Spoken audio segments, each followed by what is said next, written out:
जय जगन्नाथ। देश की चारों धामों में से एक है जगन्नाथपुरी। हेलो गाइज, वेलकम और welcome back to our channel. मैं अरुंधति, आप देख रहे हो Arundhati blog channel. Last video में यानी कि जो मस्ती एट नानी हाउस में हमने आपको बता दिया था कि हम लोग पूरी जगन्नाथ मंदिर के दर्शन आप लोगों को कराएंगे। ऑल्सो हमारे 3 एपिसोड भुवनेश्वर टूर का ऑलरेडी रिलीज हो चुका है। अगर आपने वो वीडियो नहीं देखा है आप जाके देख लीजिए, और जो लोगों ने देखा है वो लोगों ने उन लोगों से हमें काफी सारे प्यार भी मिला है। Thank you so much. अगर आपने अभी तक वो वीडियो नहीं देखा है तो इस वीडियो के बाद आप जरूर वो वीडियो देख लेना, और वीडियो की लिंक मैंने डिस्क्रिप्शन बॉक्स में डाल दिया है आपके रेफरेंस के लिए। तो गाइस अभी हम लोग कार से अंदर नहीं जा सकते, अभी हम लोग रिक्शे में हैं। मंदिर जाने के लिए रिक्शा 1.5 किलोमीटर पीछे गाड़ी पार्क करना होता है, उसके बाद रिक्शा ई रिक्शा है और ये मैनुअल रिक्शा में हम लोग मंदिर जा रहे हैं अभी।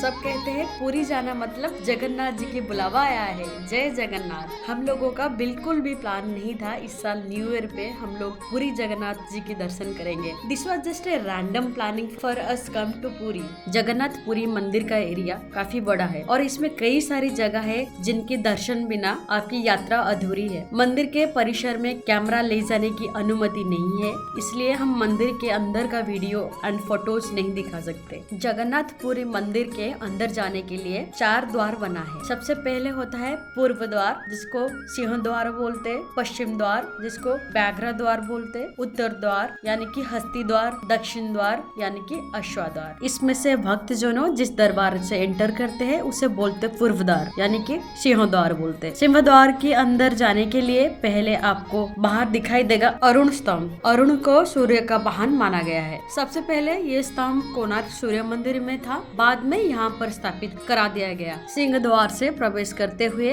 आपको दिखाई देगी 22 सीढ़ियाँ। सीढ़ियों के शुरुआत में आपको एक काला पत्थर दिखेगा जिसे यमशिला कहते हैं ये शिला इंसान के पूरा पाप अपने अंदर ले लेती है। जब आप दर्शन करके बाहर लौटेंगे ये शिला पर भूलकर पाँव नहीं रखना है, क्योंकि भगवान जगन्नाथ दर्शन करके जो पुण्य आपने कमाया ये शिला उसे भी अपने अंदर ले लेगी। शिला से पाँव रखे 22 सीढ़ियाँ चढ़ेंगे और लेफ्ट साइड मुड़ते हुए आपको पहले एक शिव मंदिर दिखाई देगा। थोड़ा आगे की तरफ बढ़ोगे तो सामने आएगा कल्प वृक्ष। यहाँ पर कल्प वृक्ष पर धागा बांधते हैं, अपनी मनोकामना मांगते हैं। ऐसे कहते हैं कि 1 साल के अंदर मनोकामना पूरा हो जाता है। उसके बाद थोड़ा आगे बढ़ेंगे तो लेफ्ट साइड में आपको दिखाई देगी नरसिंह मंदिर। यहाँ पर आपको बड़ी सी पत्थर दिखाई देगी, इसे कहते हैं शिलावेदी पत्थर। इसकी खासियत ये है कि अगर आप शिला के एक ओर से बोलेंगे दूसरी ओर खड़े हुए व्यक्ति कान लगाकर सुन सकते हैं। इस पत्थर के सामने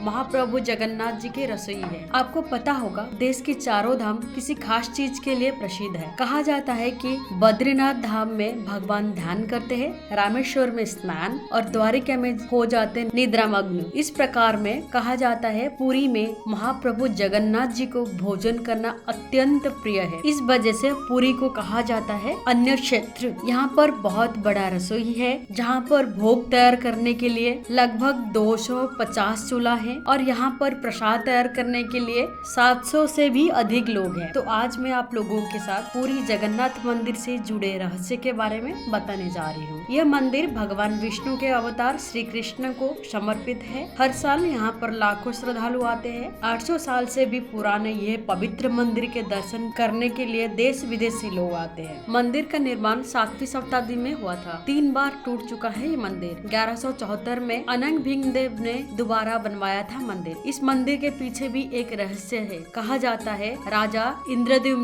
मालवा का राजा थे। राजा को सपने में जगन्नाथ के दर्शन हुए। सपने में भगवान विष्णु ने उन्हें कहा था कि नीलांचल पर्वत के गुम्फा में मेरी एक मूर्ति है, उसे नील माधव कहते हैं। तुम एक मंदिर बनाकर ये मूर्ति स्थापित करा दो। राजा ने अपने सैनिकों को नीलांचल पर्वत की खोज में भेजा, लेकिन नील माधव का पूजा सबर कबीले के लोग करते हैं। राजा के सेवक ने वहाँ से मूर्ति चुरा ली थी और राजा को लेकर दे दी थी, लेकिन मूर्ति चोरी होने से भगवान नीलमाधव बहुत दुखी थे, इसलिए वापस उसी गुम्फा में चले गए थे। लेकिन राजा से वादा करके गए थे वो एक दिन उनके पास जरूर लौट के आएंगे, बस एक शर्त है, वो एक दिन उनके लिए विशाल मंदिर बना दे। राजा ने मंदिर बनवा लिया और भगवान विष्णु को विराज होने के लिए कहा। तो भगवान ने कहा तो मेरी मूर्ति बनाने के लिए समुद्र में तैर रहा है पेड़ का बड़ा टुकड़ा उठा कर लाओ जो द्वारिका से समुद्र में तैर कर पुरी आ रहा है। राजा ने पेड़ के टुकड़ा तो ढूंढ लिया है, लेकिन सब लोग मिलकर वो पेड़ के टुकड़ा नहीं उठा पाए। तो राजा को समझ आ गया था कि नीलमाधव की अन्य भक्त सवर कबीले की मुखिया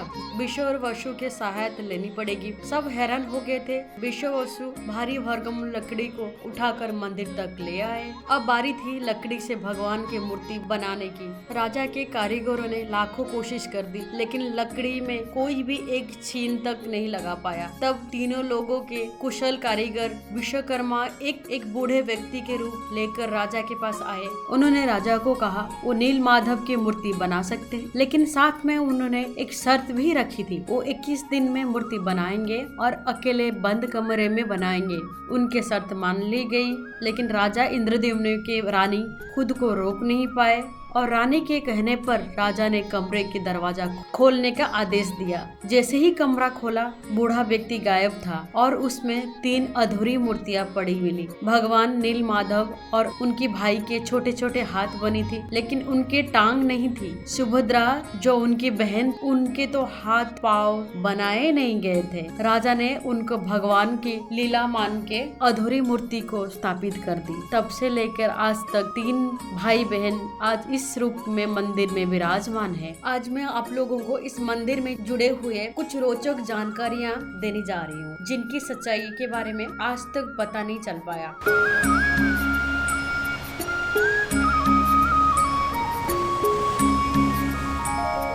मंदिर में नहीं सुनाई देती समुद्र का आवाज। कहने के तो यह मंदिर समुद्र के किनारे पर है, लेकिन मंदिर के अंदर समुद्र के लहर की आवाज किसी को भी सुनाई नहीं देती, जबकि समुद्र पास में ही है। लेकिन अब जैसे ही मंदिर से बाहर निकलेंगे वैसे ही लहर की आवाज आपको सुनाई देने लगती है। ये काफी चमत्कार वाली बात है दोस्तों। ये पवित्र मंदिर में किसी न किसी रहस्य जुड़ी हुई है। मंदिर में कभी नहीं होता प्रसाद की कमी। मंदिर में कितने भी श्रद्धालु आए, दर्शन करने आए, मगर प्रसाद की मात्रा कभी कम नहीं होता। हर समय पूरा भंडार भरा रहता है। ऐसे कहा जाता है भगवान जगन्नाथ जी के कृपा से यहाँ पर हजारों से लाखों लोगों का भरपूर भोजन कराया जाता है। मंदिर के अंदर पकाया जाने वाला प्रसाद कभी कम नहीं होता। इसके पीछे भी एक रहस्य है। दरअसल इस मंदिर के रसोई भी सबको हैरान कर देती है। यहाँ भक्तों के लिए प्रसाद पकाने के लिए 7 बर्तन एक दूसरे के ऊपर रख के पकाया जाता है, लेकिन हैरान की बात ये है सबसे ऊपर रखे हुए बर्तनों में प्रसाद सबसे पहले पकता है, फिर नीचे के तरफ एक के बाद एक बर्तन में रखा हुआ प्रसाद पकता जाता है।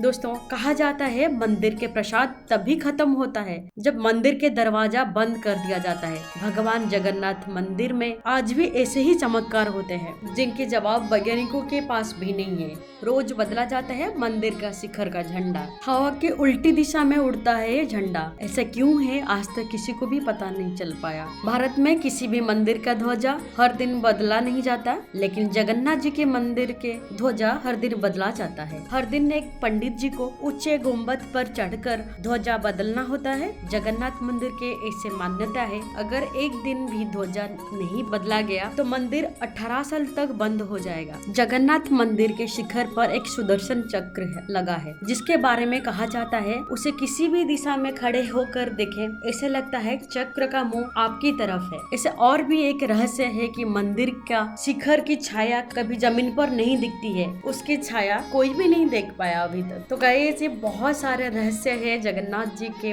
टेम्पल को लेके, पूरी जगन्नाथ को लेके बहुत सारे रहस्य है। अगर आप भी कुछ जानते हैं जगन्नाथ जी के बारे में तो प्लीज मुझे कमेंट करके जरूर बताइए। तो गाइज हम लोगों ने जगन्नाथ जी का दर्शन कर लिया है। अभी हम लोग कोणार्क जा रहे हैं, तो वहाँ जाके आपको टूर कराते हैं। जो हमारे जगन्नाथ जी की प्रसाद खा रहा है। तो गाइज मैं आज के लिए ब्लॉग यही एंड कर रही हूँ। हमारे अपकमिंग वीडियो में हम आप लोगों को कोणार्क सूर्य मंदिर का भी टूर कराएंगे। Thanks for watching, see you in the next blog.